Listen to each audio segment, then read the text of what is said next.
Bonjour et bienvenue. Merci d'être là avec nous. Alors, c'est qui, nous? C'est Localhost, le séquenceur, Creative Code Lyon, The Show Must Go Live.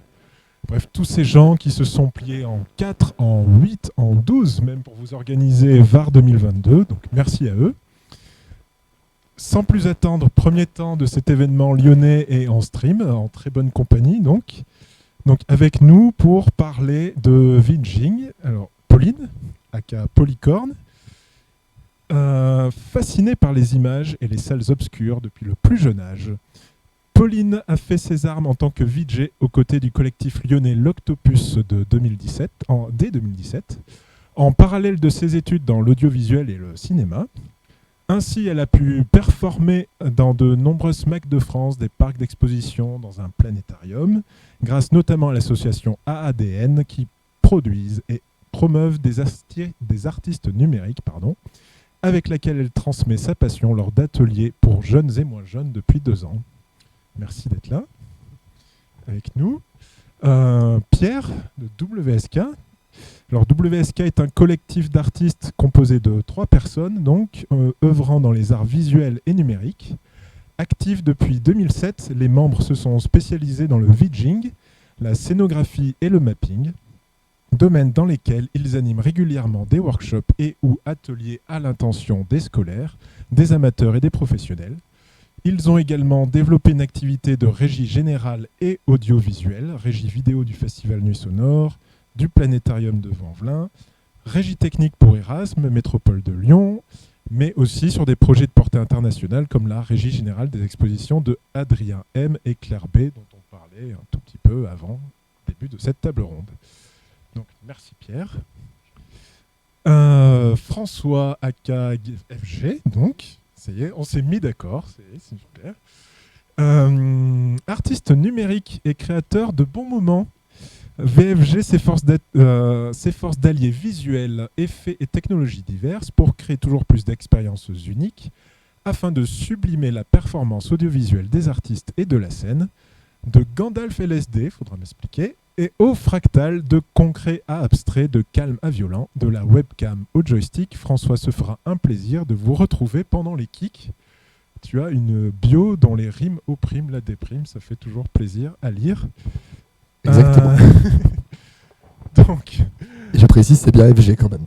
C'est FG. C'est François Guillaume, mais c'est pas juste François. Important. D'accord. Important. D'accord. Je t'en veux pas.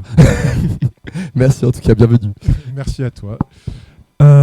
Donc, sans refaire, n'est-ce pas, la querelle des anciens et des modernes du vidging, il va beaucoup être question aujourd'hui, lors de cette table ronde autour du vidging New School versus Old School, de temporalité, de souvenirs et de perspective aussi. Bref, de l'évolution de la pratique, de vos pratiques. Et justement, afin de vous laisser la parole et laisser parole à nos invités, et en guise de prolégomène, ma première question concernera vos débuts en tant que VJ. Pauline, comment ça a commencé et quand? Comment ça a commencé? Je ne sais pas si on m'entend. Ok, super. Comme tu l'as si bien redit en lisant ma bio, moi j'ai commencé avec le collectif L'Octopus, donc à Lyon. Et je ne sais pas trop par quoi commencer. Je pense qu'on a tous un peu commencé en remplaçant quelqu'un qui est déjà VJ quand il doit faire de longues nuits.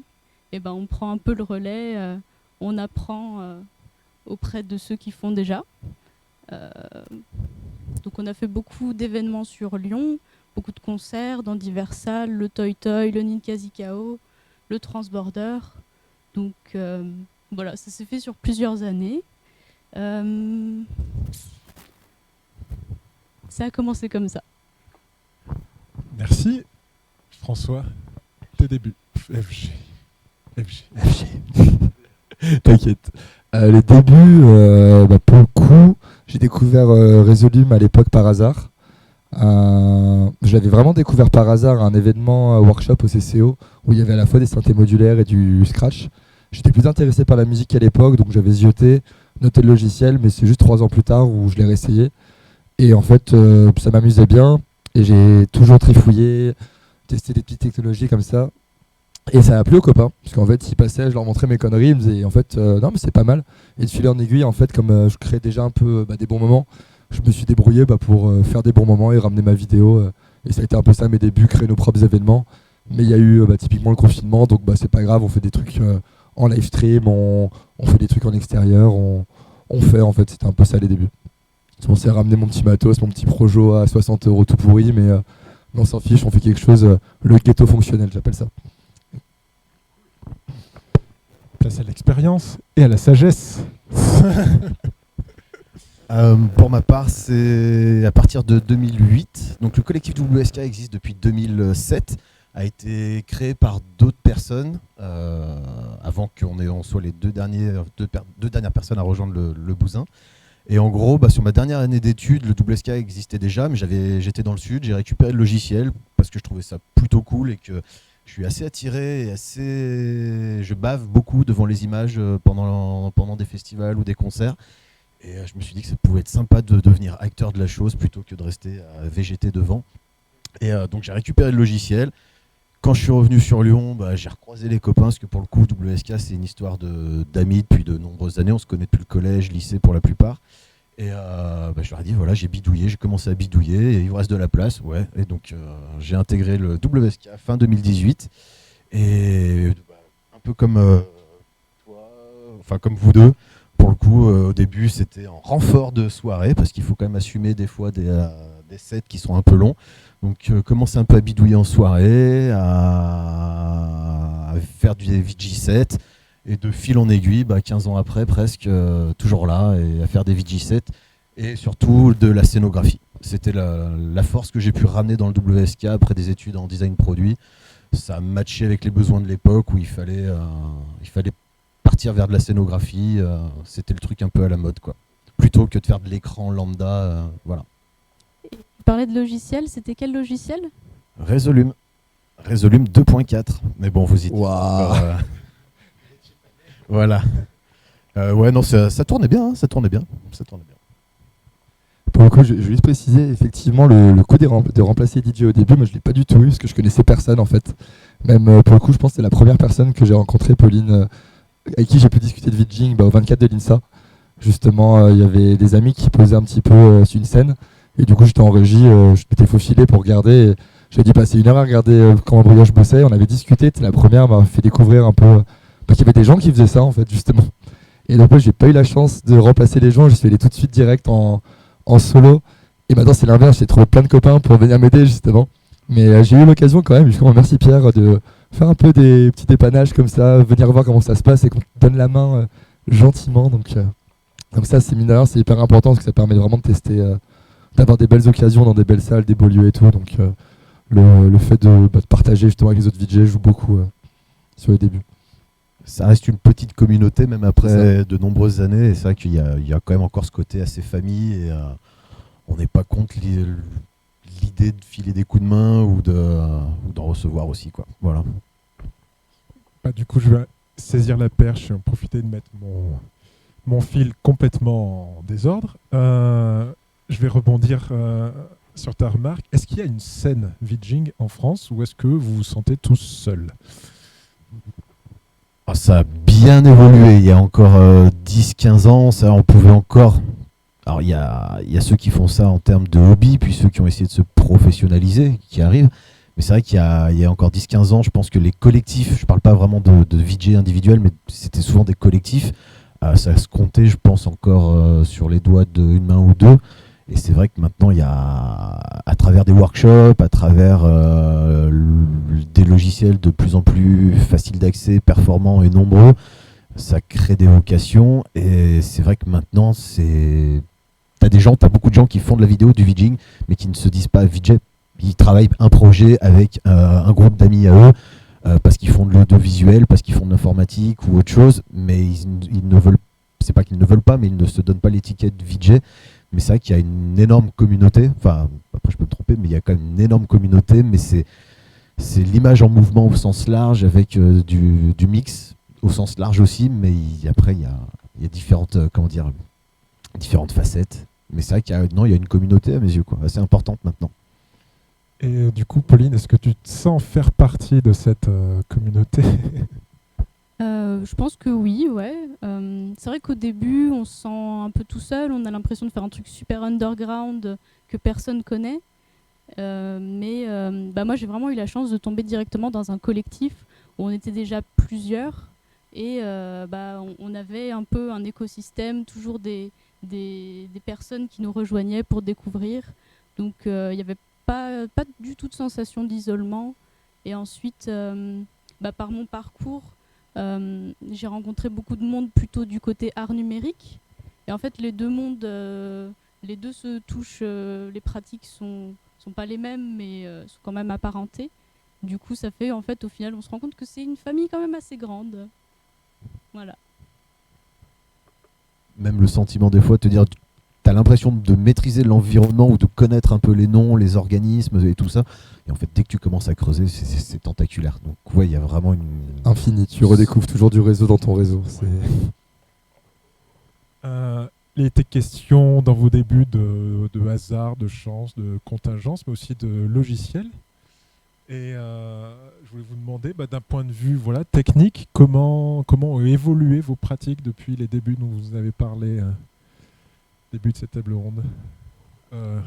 FG peut-être. Et pour le coup, j'avais commencé donc avec Resolume, je l'avais installé la version d'essai basique, et il y avait 2-3 boutons, et du coup avec ma souris j'ai appuyé sur les boutons et je regardais ce que ça faisait. Et en fait, au fur et à mesure, j'ai vraiment farmé le logiciel, tout ce qui était possible de faire, etc. Et en fait, c'est la logique. Moi, je viens de l'informatique à la base, et donc je vois des outils et je vois comment les mélanger à d'autres. Et donc très vite, je me suis rendu compte que dans ce logiciel-là, je pouvais l'interfacer avec d'autres logiciels, avec d'autres technologies, avec mon téléphone, enfin tout ce qui est imaginement possible. Et derrière, techniquement, on trouve toujours des solutions. Donc ça a vite évolué pour vite devenir beaucoup plus complexe, même si on peut faire avec pas grand-chose. Et c'est là où c'est amusant aussi. Hier, je me suis retrouvé, je devais pas faire de vidging, mais il y avait des écrans et rien. Donc je me suis dit, mettre quelque chose. J'ai juste pris le logo, l'affiche du festival, et j'ai mis un petit peu des animations psychédéliques sur la musique. Et ça faisait déjà quelque chose, et c'était cool, quoi, déjà. Donc, on va prendre en considération peut-être ceux qui connaissent pas Resolume mais qui peuvent nous entendre, qui seraient capables je suis chaud. de nous en faire une petite presse. Resolume, c'est un logiciel qui permet donc de faire du vidging, donc de faire la vidéo en temps réel, de diffuser de la vidéo en temps réel. Et le fonctionnement, c'est un peu comme Photoshop, ceux qui connaissent justement les logiciels de dessin qui fonctionnent par couches, les unes au-dessus des autres. Et donc nous, pareil, on va avoir plein de couches les unes au-dessus des autres qui à chaque fois seront composées de vidéos, de clips vidéo, d'effets, de sources quelconques. Ça peut être une webcam, comme on le disait. Et en fait, on va les agencer les unes avec les autres et servir derrière d'outils pour se faciliter la vie, pour avoir un côté plus artistique, plus performance. C'est en soi aussi assez proche des logiciels de production son, dans le sens où tu as du MIDI, tu as de l'OSC, donc tu peux mettre des interfaces à tire-larigot et tu vas jouer à peu près, ça dépend ensuite des gens, mais tu vas mixer au même titre, ta vidéo au même titre que le son. Donc c'est assez intéressant, tu as les mêmes interfaces, les mêmes contrôleurs MIDI et autres, quoi. Et c'est même vraiment la manière de jouer. Un jour, on m'a dit, je m'étais retrouvé pareil à VJ par hasard, et on m'a dit, j'étais trop chaud, et on m'a dit, on dirait que tu joues la musique. Oui, c'est logique, j'ai l'impression. Là, j'ai mes charlets, là, j'ai mes kicks, là. C'est le même fonctionnement, en fait, simplement, c'est du temps réel. Et donc, ça offre, je trouve, une infinité dans la création qui est tellement plus agréable que d'autres logiciels qui permettent de produire des choses beaucoup plus qualitatives, on va dire, mais en même temps, du coup, on a beaucoup moins de contrôle. Alors que là, nous, on peut vraiment passer d'un truc à l'autre instantanément, en fait. Alors, sans transformer cette table ronde en fiche Wikipédia, je pense que MIDI et OSC sont des termes qui vont revenir peut-être 2-3 fois pendant cette table ronde. Vite fait. Pierre, MIDI, OSC, protocole de communication. Juste avant ça, j'explique juste, j'ai mis en fait l'interface de Resolume sur le mur derrière nous, pour les curieux qui se demandent à quoi ça ressemble. De quoi on parle? On parle de ça. Voilà. MIDI OSC. Protocole de communication entre bécanes, je pense que ça sera plus pertinent de la part de notre ami FG. Le MIDI, c'est un protocole qui existe depuis longtemps et qui permettait simplement d'envoyer des notes, en fait, avec comme des notes de piano à une certaine valeur.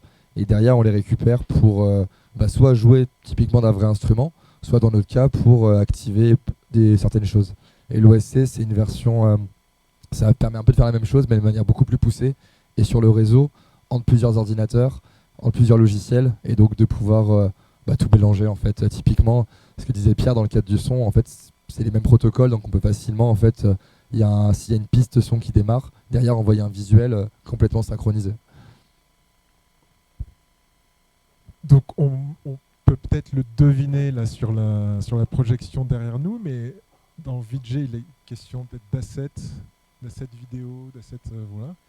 Du coup, voilà, je voulais, si vous pouviez voilà, partager un peu votre processus créatif et avec quelle matière en termes de vidéo vous travaillez, est-ce que vous la créez, est-ce que vous la récupérez, etc. Pauline? C'est une super question. Là-dessus, je pense qu'on est tous différents dans nos pratiques. Moi, au début, quand j'ai commencé, j'avais beau faire un petit peu de motion design, j'ai plutôt utilisé, on avait une grosse banque de ce qu'on appelle des VJ Loops. Donc, imaginez les samples en musique, c'est des petits extraits audio. Et ben, nous, en fait, en vidéo, on a aussi nos petits extraits vidéo qu'on appelle des loops parce qu'elles bouclent indéfiniment. Ce qui est pratique quand on ne sait pas d'avance combien de temps ça va durer, combien de temps on va les garder à l'écran. Donc voilà, j'ai commencé en utilisant des loops.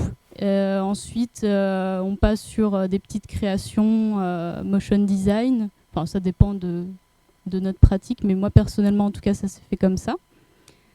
Et là, depuis quelques années, j'ouvre un peu plus. Je fais des créations sur un logiciel qui s'appelle Touch Designer et j'utilise aussi ce logiciel directement en entrée de Resolume pour, par exemple, faire une scène interactive avec une Kinect qui va filmer une personne sur scène et du coup avoir des visuels qui réagissent à la personne qui est sur scène, par exemple.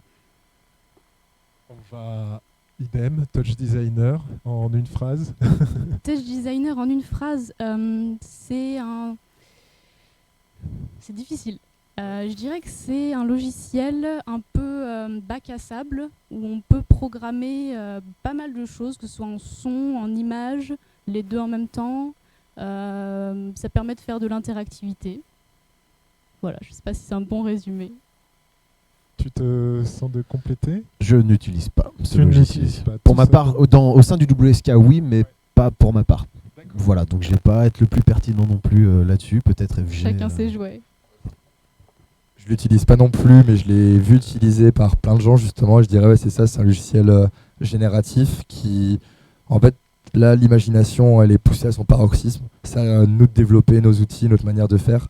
Donc il n'y a pas de limite, mais du coup c'est vraiment un bac à sable de base. On le regarde, ça fait peur. Du coup c'est vraiment à chacun sa manière de faire. Mais l'avantage c'est que c'est un système vraiment pur génératif temps réel. Donc on peut, comme disait Pauline, mettre tout ce qu'on veut en entrée, en sortie. Et ça peut aller très loin. Et s'en servir derrière justement comme source. Bien, tant qu'on est sur les sources et les process créatifs, FG, tant que tu as le micro. Alors moi pour le coup, j'ai commencé pareil sur des boucles vidéo, parce que c'est ce qu'il y avait avec Resolume, mais c'était le plus logique.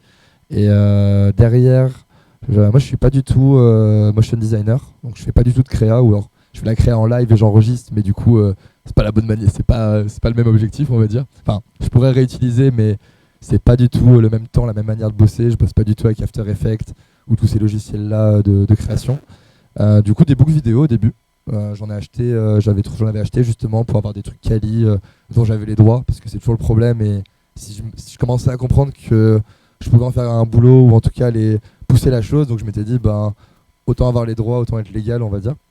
Et derrière, j'en utilise toujours, mais en fait, globalement, tout ce qui passe. Donc une webcam, un flux vidéo YouTube, un film porno, un jeu vidéo, la télé. En fait, peu importe ce qu'on peut mettre, une bande d'arcade par exemple, on prend la bande d'arcade, on se met en intermédiaire. En fait, moi je joue beaucoup plus sur les effets et ce qui va s'appliquer en temps réel que sur le fond. Parce que dans ma manière de faire, et ça évolue en fait après au fur et à mesure, mais je jouais plus là-dessus. Donc un autre truc que je faisais beaucoup, c'est que dans Resolume, en fait, on peut créer des visuels génératifs qui vont réagir. Enfin, pour prendre exemple, un triangle qui va tourner, par exemple. Ce triangle, je peux le faire tourner en rythme, je peux lui dire de devenir plus grand quand il y a de la musique. Et bref, plus je rajoute de choses, et plus je me retrouve à la fin avec quelque chose de très poussé, très complexe. Là, on a des petits exemples, là, justement. justement en prenant soit une image, soit simplement un petit générateur, on peut obtenir des choses très poussées et s'éclater. Donc j'avais beaucoup fait ça pendant un moment, mais ça consomme beaucoup de performance aussi. Et c'est un souci du VJing aussi que nos PC ils n'ont pas puissance illimitée. Et malheureusement, notre imagination va souvent plus vite que la puissance de l'ordi. Et donc un mélange de ça et aussi d'autres logiciels que j'utilise maintenant comme NestDrop. En fait, à l'époque, on avait les visualisateurs des ordinateurs où quand on était jeune, on regardait la musique, ça bougeait, on était content. En fait, c'est la même chose, en plus poussé, fait pour les VJ.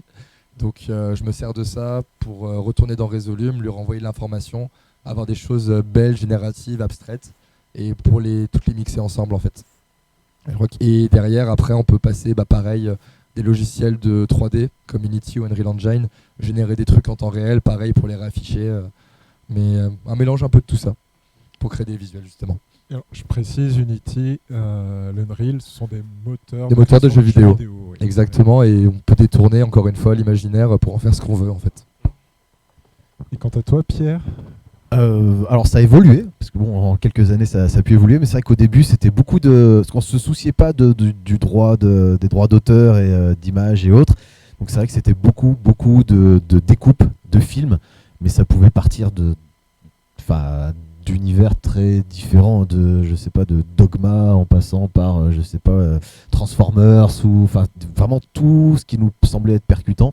Et donc ça passait sur After, on faisait de la découpe, on faisait nos loops, ça loupait pas vraiment, mais on faisait nos boucles, voilà. Ensuite il y a eu commencer à faire un peu de créa avec After Effects directement.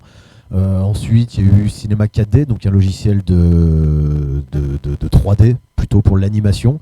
Donc intégrer ça, voilà. Mais là c'est vrai qu'on est tributaire de tu fais ta créa, tu fais tes rendus, et ensuite tu vas intégrer ça dans Resolume ou dans d'autres logiciels, parce que c'est vrai qu'on parle de Resolume depuis tout à l'heure, mais il y en a eu entre Modulate, entre VDMX, entre 4V, il y en a quand même pas mal. C'est vrai que Resolume c'est quand même, je peux me tromper, mais Alert c'est quand même sacrément imposé au niveau international dans notre milieu. Voilà, donc une fois que tu as fait tes rendus, tu peux éventuellement, grâce à Resolume, changer les couleurs, rajouter des effets et autres, mais c'est un peu figé. Ta créa, elle est un peu figée. Et bon, moi, je reste relativement là-dessus. Et après, c'est vrai que mes deux associés ont plus intégré, eux, du génératif, du SMOD ou ce genre d'autres logiciels qui permettent de faire du rendu en temps réel, de la particule. Voilà. Mais c'est vrai qu'après, ça peut être aussi des banques, je suis assez fan des banques d'images de la NASA ou de l'ESA, qui sont en libre de droit, qui sont en très haute définition aussi. Et après, il suffit de se faire des bibliothèques et de trouver les goupilles pour pouvoir avoir des animations qui soient rythmées ou autres, quoi. Mais après, voilà, il y a des sources, il y a archive.org aussi qui peut fournir énormément de choses. Moi, j'aime bien, alors ça va être peut-être le côté old school de la grande discussion. C'est vrai que ma démarche reste assez dans ce sens-là. Et après, ça dépend aussi éventuellement du support sur lequel tu travailles.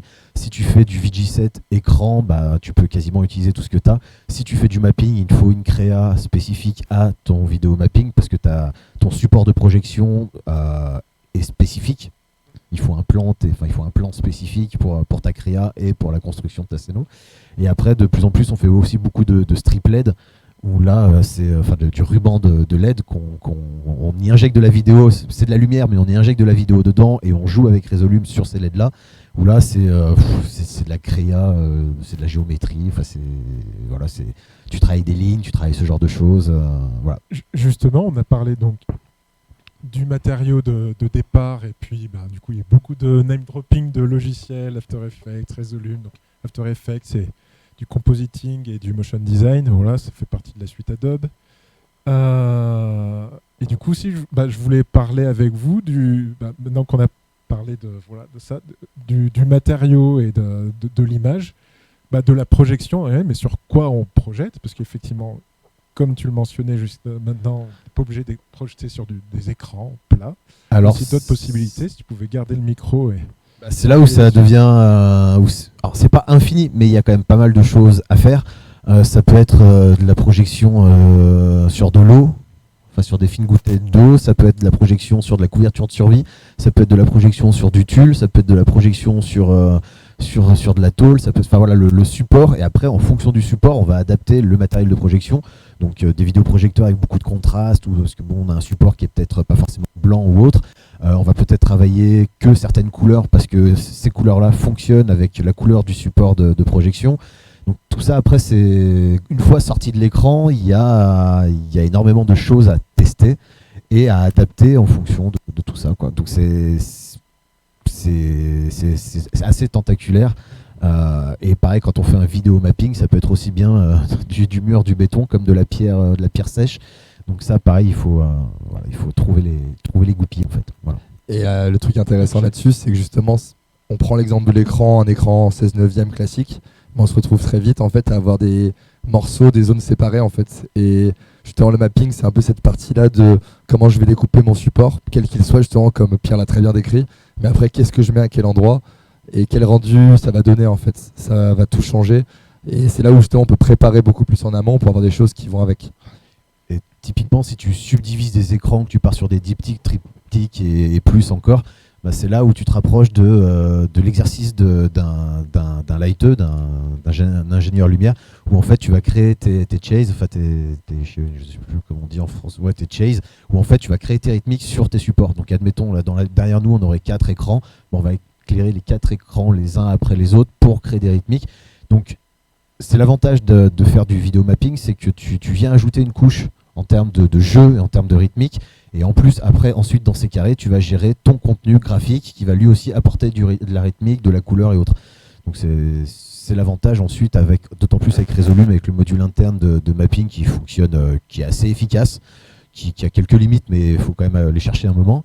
Voilà, et en fait, tout ça mis bout à bout, c'est pour ça que ça devient tentaculaire, quoi. Mais c'est assez sympa. Voilà. Et Pauline, tu as pu expérimenter comme ça d'autres supports de projection durant tes perfs? Et bien justement, là j'ai ouvert un projet, le dernier vidging que j'ai fait, me semble-t-il. Et en gros, en fait, ce qu'on voit en haut de l'image, c'est quelque chose qui était projeté sur un mur. Et ce qui est sur le bas, en fait, c'était projeté sur le sol. Et je voulais vous montrer, je ne sais pas si je vais y arriver, je vais peut-être poser le micro une toute petite seconde pour dézoomer ça.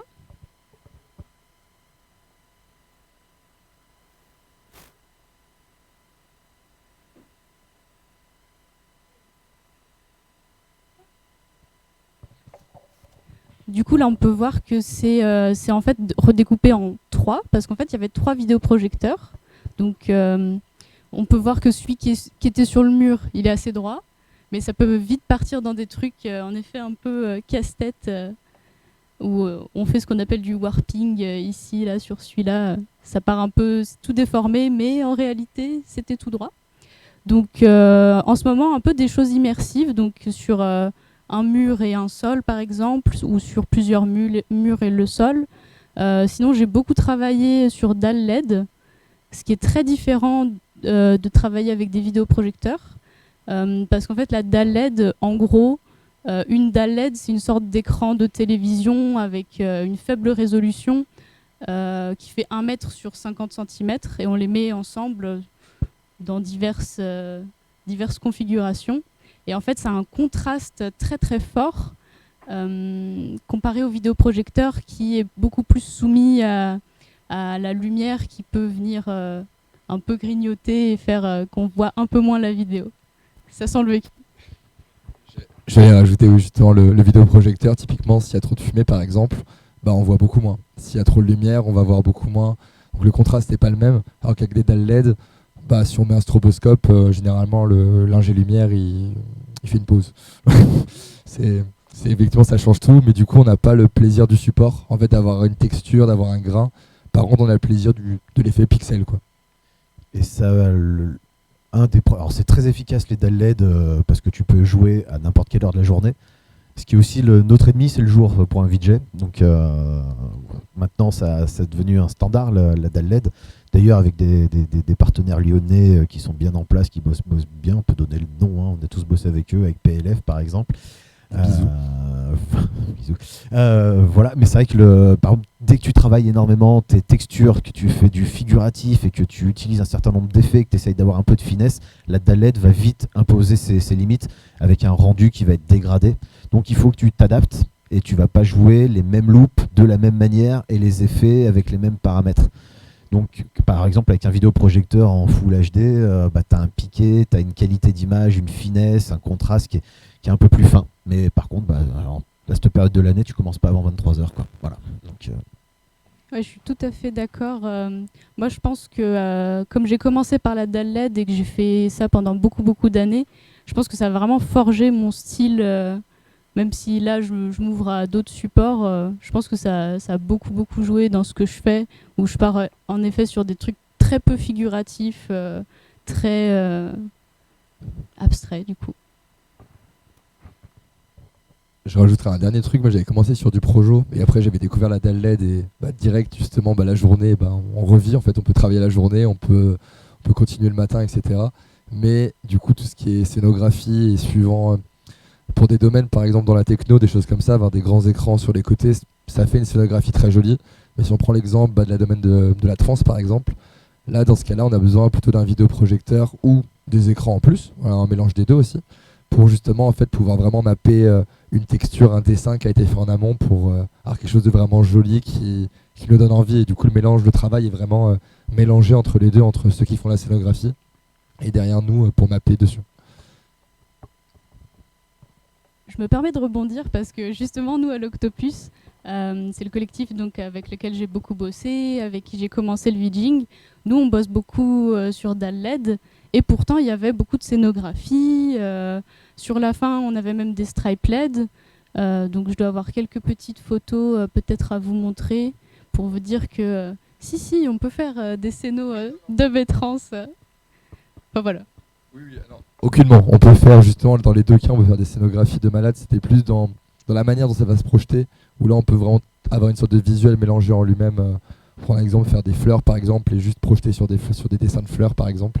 Mais effectivement, on peut quand même faire des scénographies de malade avec des dalles LED. Là, j'ai encore vu tout à l'heure une vidéo, ils ont mis des dalles en mode tunnel en longueur au plafond. Donc ça faisait un rendu qui m'a l'air assez impressionnant. Et typiquement, ça, c'est des trucs qu'on pouvait pas faire avant avec des vidéoprojecteurs. Donc effectivement. Ah voilà, des beaux trucs. Yeah. Donc ça, une présentation rapide de ce que tu nous montres, partage. Alors, c'est des petites photos de scénographie qu'on a fait avec l'Octopus. Donc là, par exemple, c'est la tournée avec Exoria, celle de, je ne sais plus quelle année, 2017-2018 peut-être. Donc on a au centre une scénographie qui faisait 4 mètres, 3 mètres sur 3 mètres, 4 mètres sur 4 mètres, un truc un peu imposant quand même. Et on voit les écrans LED en fait sur les côtés qui sont un peu en pyramide. Et le petit truc sympa, c'est que en fait, ces écrans étaient sur ce qu'on appelle une patience, donc ils étaient sur un rail et on avait des moteurs qu'on contrôlait en régie pour les faire bouger, les faire passer derrière. Enfin, typiquement au début de la soirée, ils étaient derrière la scénographie. On voit aussi en bas, un peu dans les jupes de praticables, des écrans aussi. Donc voilà, il y a plein de choses qu'on peut faire. De souvenirs sur ce setup, vous aviez pas aussi des sortes de pochoirs par-dessus les dalles LED? Non. En fait, là, on voit les grands, là où il y a du noir sur la scéno. En fait, c'est des trous. Ouais. Et on voyait les dalles LED à travers. Ouais. Voilà, c'est ça. Donc tu peux aussi, tu pars d'un rectangle ou d'un carré pour ta dalle LED et tu viens mettre une forme de pochoir par-dessus et tu viens mapper pixel par pixel, les pixels qui sont visibles. Et tu viens cacher le reste et ça se fait aussi. Après, c'est une autre organisation. C'est un travail encore un peu différent. Mais c'est vrai que la dalle LED permet énormément de choses. Mais c'est vrai qu'elle a peut-être que je me trompe, mais c'est qu'elle a une esthétique, c'est vrai, un peu plus techno à mes yeux. Enfin, voilà. C'est vrai que dans la trance, c'est assez fréquent encore de voir des scénographies composées de bois découpé à la laser ou ce genre de choses. C'est plus organique, ouais. Voilà, très organique, très figuratif, très organique, avec des effets de texture sur les panneaux bois et autres. Et là, effectivement, le vidéoprojecteur prend toute sa place et toute son importance. Mais ton vidéoprojecteur coûte 2 fois plus cher que l'écran LED derrière. Voilà. Donc, comme toujours, il faut trouver un peu les compromis en fonction du rendu qu'on veut avoir et des événements. Ouais. Du coup, vous avez évoqué un petit peu les logiciels les plus populaires et puis leur évolution, mais aussi les nécessités techniques, la puissance de vos machines, la puissance des VP, etc. du coup, on s'en doutait, c'était plutôt évident, mais voilà, c'est une discipline artistique très liée aux avancées technologiques. Est-ce que c'est possible aujourd'hui d'être à la fois VJ et punk? Vous y attendiez pas? Meilleure question. Franchement, je pense que tout artiste l'est d'une manière ou d'une autre un petit peu, parce que tu as des choses que tu as envie de partager et d'exprimer. Mais en fait, le problème principal qu'on peut avoir, c'est un peu d'un point de vue des moyens du matos. Sauf que pour tout ce qu'on fait dans la vie, il y a toujours besoin de moyens. Et au bout d'un moment, si on veut faire des choses pour passer des messages, on peut faire un petit sacrifice pour derrière pouvoir faire quelque chose d'un peu plus gros. Donc c'est un peu un entre-deux. J'étais en informatique pendant longtemps, à déprimer en fait dans le paradoxe, je pourrais faire des sous, mais en fait ça m'intéresse pas du tout. Et pendant longtemps j'avais ce problème-là. Et en fait moi je me disais tiens, le VJing ça me plaît, mais dans 10 ans je sais pas, il y a plus internet, il y a plus d'ordi, enfin j'ai pas mon ordi, je peux pas bosser. Je fais quoi? Et en fait si on a envie de faire des trucs au bout d'un moment, surtout si on a envie de faire des trucs un peu bizarres, expérimentaux, underground, qu'on voit pas partout, on s'adapte en fait. Moi j'appelle ça le ghetto fonctionnel. Peu importe, on s'adapte les uns avec les autres, on partage, on trouve toujours des moyens et on évolue comme ça. Donc il faut un petit peu des deux, malheureusement. Et je rajouterais que, en fait, là, on partage nos expériences. On est peut-être plutôt des VJ pros, mais il y a quand même en free party pas mal de gens qui font quand même des visuels.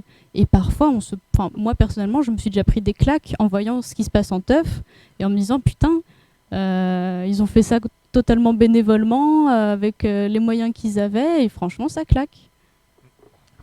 À ne pas oublier que cette discipline vient aussi en partie du milieu free party et autres. Donc après, tout dépend de la définition du punk qu'on peut avoir aussi.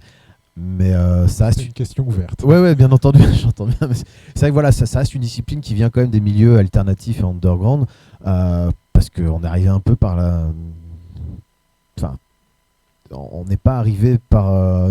Il y a encore 10 ans, on nous appelait les je me branchou, tu vois, typiquement, parce qu'on était les mecs, on arrivait dans une salle.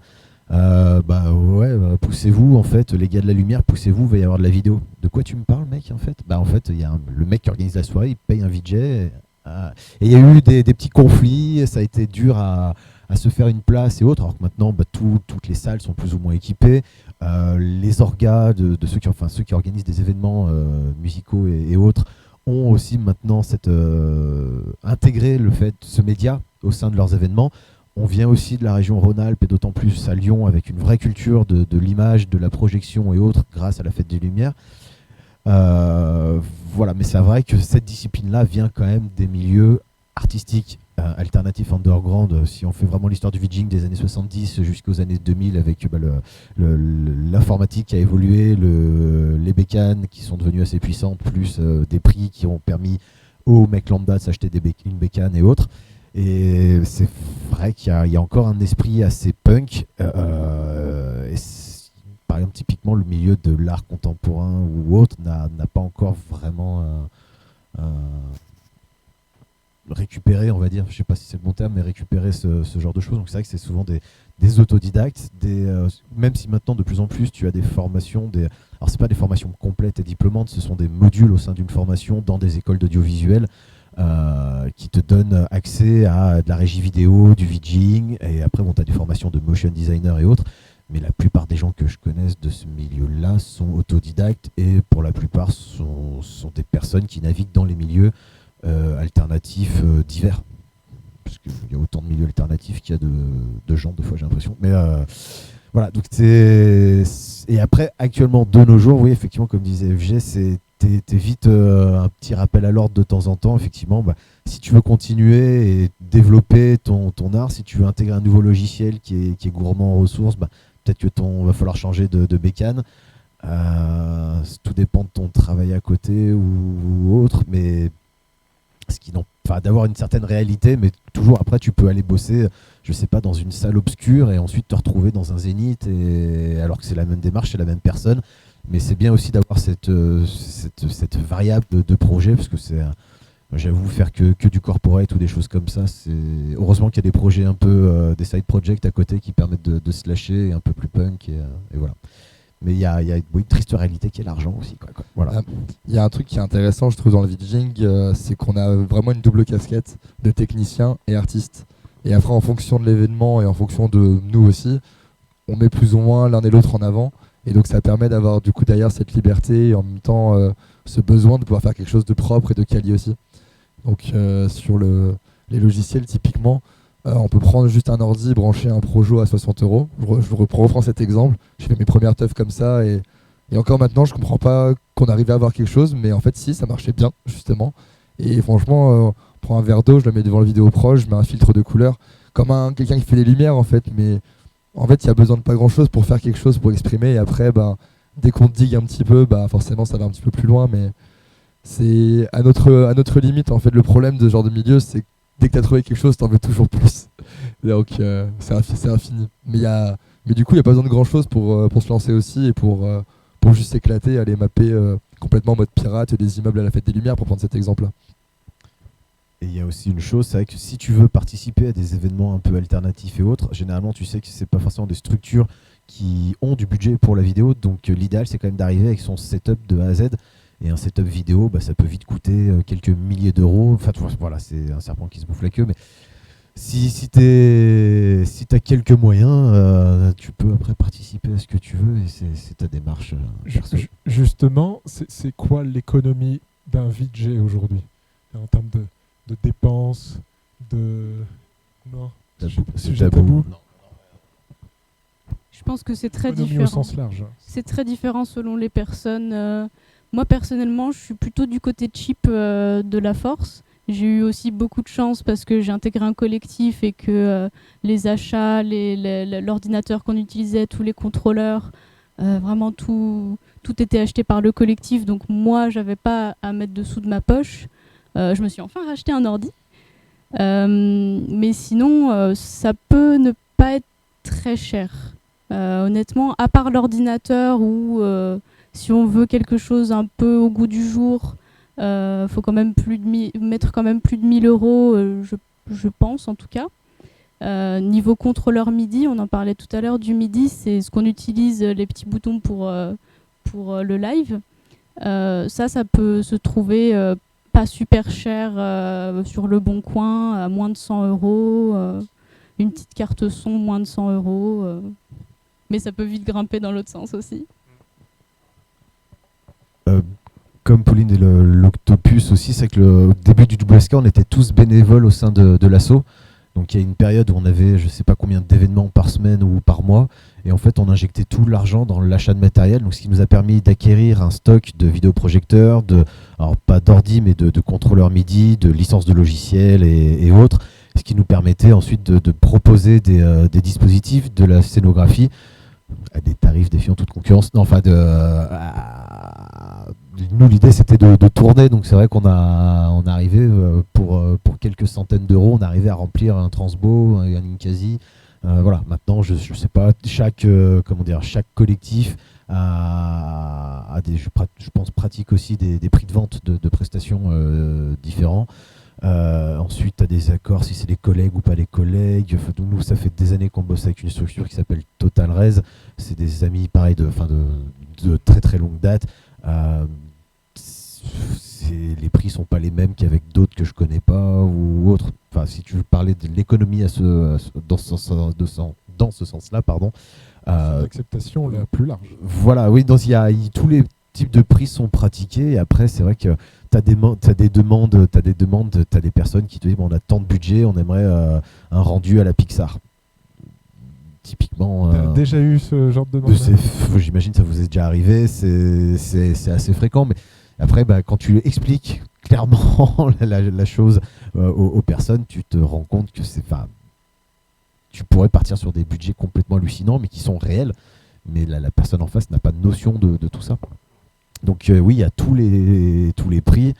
Quand tu débutes, c'est comme un jeune graphiste, tu as tendance à essayer de te faire ton réseau, ta com, tes choses comme ça. Donc tu tu bosses. Le fameux paiement en visibilité. Voilà, le fameux paiement en visibilité. Viens à mon event, je te fais de la place sur mon Facebook. Enfin voilà, t'as tout et n'importe quoi. Puis après, effectivement, de fil en aiguille en fonction de la complexité. Des fois, tu peux aussi être amené à pas faire ça à proximité de chez toi. Est-ce que vous prenez en charge les transports, ce genre de choses? Donc il y a plein de choses qui rentrent en ligne de compte. Donc C'est ça, en fait, on se rend pas compte. Au début, on est con. Les premières fois, moi, j'étais trop content, avoir juste 50 € par exemple. Et en fait, d'un seul coup, je me dis, mais je suis là plus de 10 heures sur place, même au plus bas tarif, en fait, bah non. Et après, ça, c'est même sans compter mon matériel. Moi, typiquement, au début, je me demandais pas à ce qu'on me paye, mais je demandais juste pour mon vidéoprojecteur. Et comme ça, ils voyaient le boulot que je faisais avec, et c'est petit à petit. Et là, ça fait 2-3 mois où en fait, je me suis mis à faire des factures énormes, mais en fait, à la toute fin, je fais une réduction de plus de 60%, en fait, mais ça permet aux gens de se rendre compte, en fait, pour une soirée, il y a 40 heures de boulot. Pour faire simple, en fait. C'est ça que les gens se rendent pas compte, c'est que on vient sur place déjà, que ce soit les horaires, le matériel, les lieux, toutes les contraintes qui vont avec du milieu de la nuit, mais qu'on kiffe, hein, évidemment. En fait, il y a tout le boulot qui est en amont, sans parler de toutes les galères, du matos, de payer les licences, les logiciels, etc. Donc, globalement, c'est vite compliqué en fonction de la taille des événements. Faut aller sur des gros trucs pour pouvoir retrouver des vrais budgets. Et là, c'est pas du tout le même plaisir non plus. Et c'est pas du tout la même chose, en fait, simplement. Il y a un peu un entre-deux. C'est pour ça que je pense qu'on fait tous un peu des choses autour. Parce que si on bookait tous nos week-ends, on mourrait un petit peu déjà physiquement. Et en fait, on aurait. En ce moment, moi, je le vis justement là. J'ai eu un week-end dernier. J'ai récupéré ma valise de boulot jeudi. Et là, j'y retourne tout à l'heure. J'ai même pas eu le temps d'ouvrir ma valise. Donc, je vais préparer mes logos tout à l'heure. Donc, là, ça va. Sinon, je l'aurais fait avant. Mais c'est typiquement cet exemple-là. En fait, il y a tellement de choses des fois que on doit accepter du boulot. Parce qu'on veut pouvoir bosser et faire des choses derrière. Mais du coup, on perd du temps derrière sur la conception, des choses comme ça, sur la créa. Et qui, ça, est beaucoup plus dur à faire comprendre que c'est un coût et un temps, quoi. Enfin, c'est un temps donc un coût. C'est une discipline qui est récente avec une économie qui est récente aussi. C'est-à-dire qu'il y a encore 10-12 ans, déjà le terme VJ n'était pas forcément utilisé par tout le milieu de la nuit ou par les professionnels et autres. Et je sais plus ce que je voulais dire, pardon. Donc merde. Ça va revenir. Pour rebondir, en effet, il y a ce côté où, en fait, surtout au début, en fait, il faut limite éduquer les personnes qui nous demandent de venir jouer et faire ce que tu fais. C'est très intelligent de mettre, en fait, si on met des frais réels et même si on paye au SMIC, si on prend en compte toutes les heures, en fait, il y a tout ça qui se passe. C'est pas magique, c'est pas on arrive avec notre ordinateur. On pourrait croire de dehors qu'on arrive juste avec notre ordinateur et qu'on passe la soirée derrière l'ordi, tranquille pépouze. Mais c'est pas exactement ça. Et on peut pas en vouloir aux gens qui nous engagent parce que c'est pas leur métier. S'ils nous engagent, c'est que c'est pas leur métier. Nous, on connaît notre métier. Et il y a un peu d'éducation, de transmission de qu'est-ce que c'est vraiment, qu'est-ce qu'on fait et combien de temps on bosse pour quel résultat. Et pour revenir là, ce que j'essaie de dire, c'est qu'effectivement le côté éducation est un peu là, mais effectivement même pour Pôle emploi et l'intermittence, le code, la nomenclature reste assez récente. Elle n'existait pas avant, donc il a fallu. Elle existe. Elle existe. Il y en a une maintenant ? Il me semble bien. Hein. Sinon, je dis peut-être une bêtise, mais il me semble bien. Qu'est-ce que c'est alors ? À fact-checker donc. Un fact à checker, effectivement. Mais et puis comme je disais tout à l'heure, les formations dans les écoles aussi. Enfin, tu vois, t'as pas une formation de VJ, mais voilà, tout ce petit milieu et le mec qui va créer un événement, qui va mettre une ligne en plus pour le budget vidéo. Ça, c'est des choses. Avant, c'était bon, on a 50 balles, on fait quoi avec ? Bon, si on prenait de la vidéo, on prend une tireuse à bière en plus, tu vois. C'était les questionnements étaient à peu près là, tu vois. Voilà. Et maintenant, tu te retrouves avec énormément de festivals qui proposent des workshops, des écoles, des formations audiovisuelles qui proposent des modules, et des personnes qui, maintenant, dans leur budget, scénographie, vidéo, technicien, régisseur vidéo, si ça et tout, c'est rentré, quoi. C'est rentré. Mais ça a pris un peu de temps. T'es en train de dire que ça devient mainstream. Je suis absolument pas du tout en train de dire ça. J'en vois un qui rigole sur le côté là-bas. Il adore ça. Non, c'est pas du tout mainstream. C'est pour charrier. Bah, Ouais, non, j'entends bien, mais c'est une suite logique des choses. Enfin, ça se développe comme ça, et puis voilà. Justement, tu parles de suite logique, et puis ça a été évoqué précédemment. Justement, pour préparer cette table ronde, n'étant pas VJ, n'y connaissant pas grand-chose, je me suis dit, je vais faire 2-3 recherches quand même. Et mon manque d'approche a été de me dire, mais tiens, ce serait marrant de trouver un documentaire sur le VJing. Je me suis dit, je vais chercher s'il y a des documentaires du VJing ou sur l'histoire du VJing. Et t'as trouvé? Et j'ai rien trouvé. Du coup, ma question, c'est est-ce qu'il y a une histoire du VJing? Est-ce qu'il y a des gens qui vous ont inspiré? Est-ce que s'il y en a une, est-ce que vous avez l'impression d'en faire partie? Il y a une page Wikipédia. Une page que j'ai lue. Il y a effectivement assez peu de supports qui retracent l'histoire du VJing. Après, il s'avère qu'il y a des précurseurs, donc des artistes individuels et ou des collectifs. C'est vrai que nous, quand on a commencé à la fin des années 2000, il y avait quand même des gens qui étaient actifs au niveau local et national, comme Nicolas Tico, par exemple, sur Lyon XLR Project, comme Visualine Invaders avec VG0, Lupin et notre ami JC, voilà, qui en fait étaient là depuis le milieu des années 2000, voire le début, et qui ont effectivement, eux, ils sont encore de la génération au-dessus, si on parle de génération, mais ils sont toujours là, ils bossent toujours encore comme très très bien. Mais oui, c'était des gens dans un aspect Rhône-Alpes, on va dire, oui, c'était des noms incontournables à une époque, que tu croisais sur la plupart des événements où il y avait de la vidéo. De là à dire que c'était des modèles, peut-être pas, mais oui, en tout cas, c'était des sources d'inspiration, de se dire, en fait, ouais, les mecs, ils font quand même pas mal de dates, ils se sont structurés en collectif, ils font ci, ils font ça, c'est pas mal, en fait, on peut faire ci, on peut faire tout ça. Et oui, ça a ouvert la porte, en tout cas. Et après, il y a des choses qui étaient encore un peu plus vieilles, et puis d'autres choses qui se sont passées sur Paris ou dans d'autres régions de France, à savoir que sur Lyon, et ça n'engage que moi, il y avait quand même un sacré vivier de précurseurs dans le milieu du VJing. Ça, il faudrait qu'on complète la page Wikipédia et qu'il y ait des personnes qui viennent valider tout ça, mais historiquement, c'est vrai qu'il y a assez peu de choses qui retracent tout ça, alors qu'on fait quand même de l'image. On serait peut-être capable de faire un montage avec un reportage, de la captation et autres, mais c'est vrai que à ma connaissance, ça n'a pas beaucoup d'expérience. Après, il y a eu quelques papiers dans des magazines. Il y a une époque, on a eu quelques papiers dans Trax, dans Tsugi, ce genre de choses, où des magazines spécialisés en musique s'intéressaient à ce nouveau médium qui arrivait, qui était l'image projetée derrière des artistes. Ça m'évoque quelque chose, parce que tu parles des années 2000, mais pour avoir lu ce genre de presse à cette époque-là, c'était pas complètement inconnu. Enfin, Non. en tout cas, voilà. Mais ça restait quand même de la niche. Mais ça s'intéressait, comme j'imagine peut-être Trax, un jour ils ont fait un reportage là-dessus, tu vois. Et c'est ce que je me suis dit, j'ai cherché. Je sais pas, j'aurais bien aimé, tu vois. Mais sûrement, oui. Ouais. Mais c'est vrai que c'est dur. Là, je vois l'évolution même juste en 2-3 ans, quand je cherchais au tout début des ressources sur le VJing ou pour en savoir plus, en fait, pour savoir quoi chercher, il fallait savoir de quoi je parlais. Et en fait, c'était très très compliqué parce qu'il y a très très peu de choses et pas beaucoup de monde justement qui repartageait des choses sur ce sujet. Donc c'est vrai que même si ça commence à devenir beaucoup plus accessible, populaire, etc. et qu'on en voit beaucoup plus surtout, mine de rien, il y a quand même pas encore beaucoup de choses.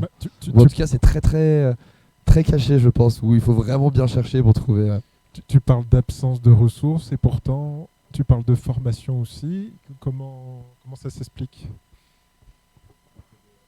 C'est super récent les formations.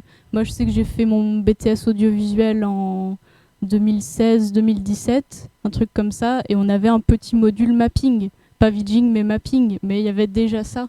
Et je pense que avec les années, ça se développe de plus en plus. On peut peut-être l'expliquer parce que justement, votre discipline est à la croisée de beaucoup d'autres et que finalement, ça se repose sur des techniques et des disciplines autres qui ne sont peut-être pas directement liées au VJing, mais qui vous intégrez dans vos performances, dans vos setups, etc. pour performer. Quand tu parles du mapping, Oui, quand tu par dis exemple, ça entre autres choses, on parlait d'art, d'art numérique, et puis tu disais que finalement il y a des gens qui font du VJing mais qui ne se considèrent pas en tant que tels parce qu'ils viennent d'autres choses, de la captation vidéo, de la projection, de la scénographie, de la sculpture, etc. On s'attaque à un truc énorme là. Pour le coup, c'est vrai qu'il n'y a pas de profil type. Donc, qui dit pas de profil type, ça reste il y a peu de ressources, mais ça reste un milieu ouvert. Quand tu vas directement sur le tas, c'est comme on disait tout à l'heure, c'est un milieu où, si tu peux pas garder tout pour toi, puis ça reste quand même des gens d'une manière générale quand même plutôt cool, qui ont envie et qui ont le besoin de partager. Donc je pense pas qu'effectivement il y ait beaucoup de support sur les internets ou autre, mais après si tu sors de chez toi et que tu y vas, tu peux tomber sur des gens qui peuvent te transmettre énormément. C'est un truc de druide un peu. Faut connaître un druide. Tu trouves un druide et non mais c'est vrai, mine de rien ça, je trouve que ça joue beaucoup. C'est quand tu tombes sur des gens, en fait tu fais des choses comme dans tout milieu, mais dans les milieux artistiques, et je trouve de technique numérique c'est encore plus ça quoi. Typiquement entre moi là, on s'est rencontrés ici sur un jam, et quelques semaines après j'ai vu que tu jouais à telle date, donc c'était avant que les clubs referment au mois de décembre. Est-ce que c'est possible de venir voir machin et tout? Bon, ça s'est pas fait, on l'a refait que au mois d'avril, donc il est venu voir et je lui ai laissé mon setup pendant une petite heure, et puis voilà. Puis à l'inverse, il m'a montré aussi comment lui il utilisait, je sais pas, la guitare Hero, ses joysticks, son S-Drop, ce genre de choses. Moi, ça me parlait parce que effectivement le WSK à la base c'était le Whisky Crew, donc on utilisait la Wiimote avec cool, pour ça. contrôler en MIDI les Resolume 2.4, je reviens là-dessus.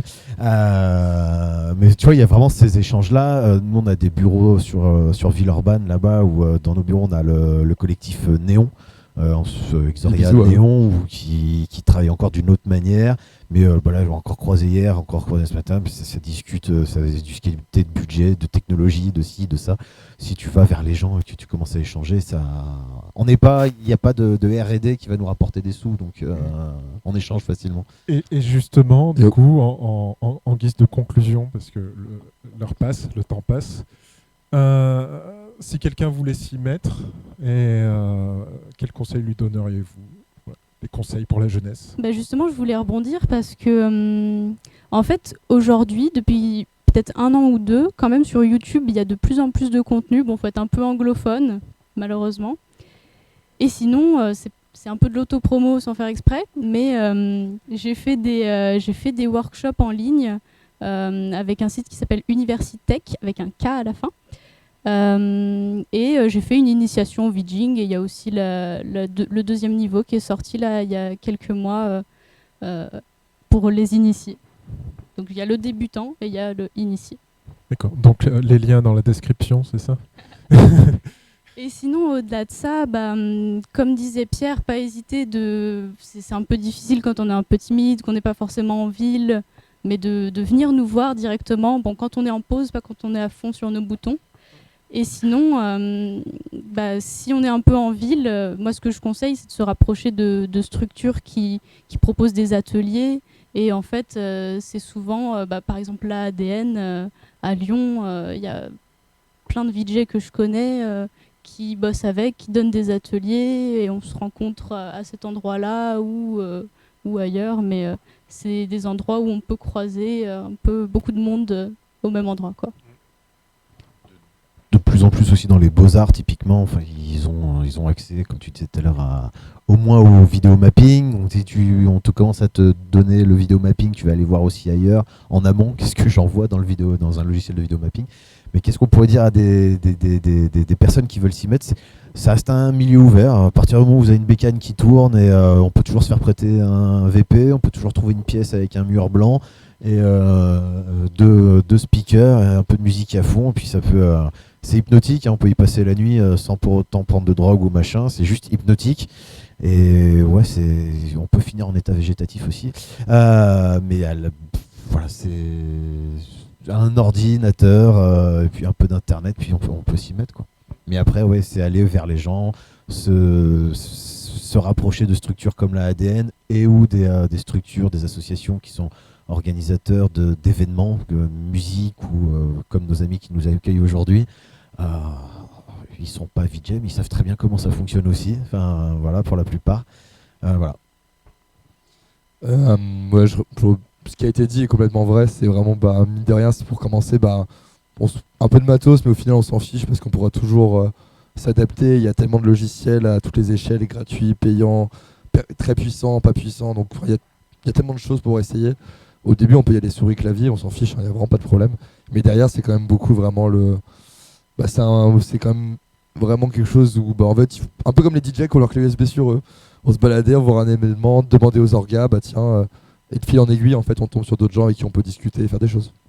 C'est vraiment ça qui, je trouve, qui est le plus important, en fait, parce que si on veut essayer, on peut rester dans notre chambre et faire des trucs trop cool pour nos potes, et ce sera trop cool et ça convient à plein de gens, comme beaucoup de musiciens, hein, pour prendre cet exemple-là. Mais on a la possibilité, du coup, de pouvoir un peu aller le projeter, donc faut pas hésiter à aller voir tout ce qui existe déjà, que ce soit des gens, des collectifs. Et aussi venez à nos soirées aussi. Moi, je suis le premier à laisser la main aux gens, au contraire, pour qu'ils s'amusent et leur donner des boutons petit à petit, qu'ils puissent s'éclater et découvrir le truc. Et y a un copain que j'ai traquardé comme ça, c'est mon assistante ce soir du coup.